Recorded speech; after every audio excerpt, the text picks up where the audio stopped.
East, the gods are much more elemental. Elemental? Elemental. Less human and more like the powers of nature.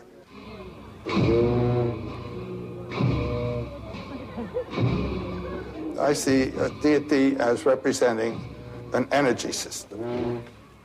And part of the energy system is the human energy systems of love and malice, hate, benevolence, compassion.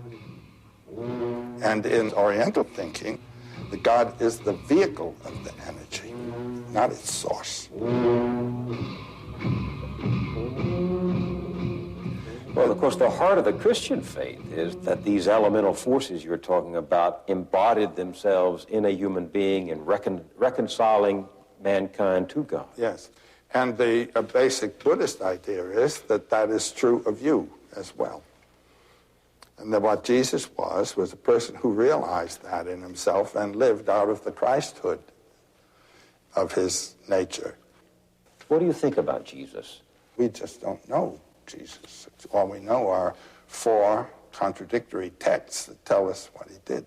Written many years after he lived. But I think we know what Jesus said. I think the sayings of Jesus are probably pretty close.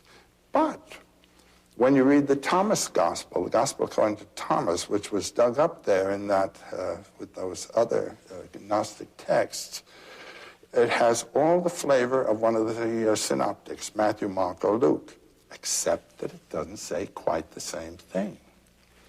There's one wonderful passage, it's the last one in the Gospel, actually. When will the kingdom come?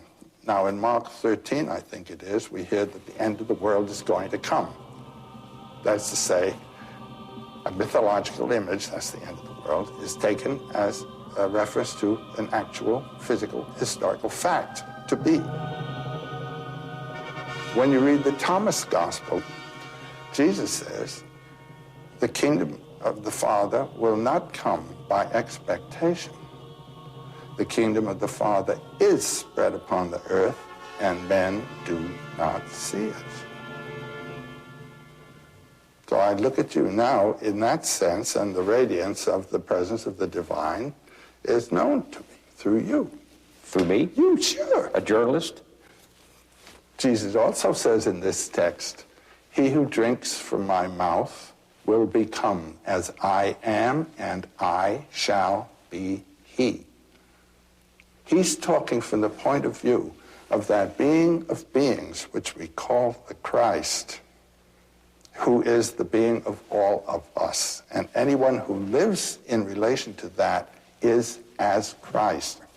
And anyone who incarnates, or rather brings into his life the message of the word, is equivalent to Jesus. That's the sense there. So that's what you mean when you say, I am radiating God to you. You are, yes. And you to me. And I'm speaking this seriously. No, I take it seriously. I happen to believe the same as you without being able to articulate it as you do. I do sense that there is divinity. The divinity is in the other. So you are the vehicle. You are, as it were, radiant of the Spirit. And that's, why not recognize it?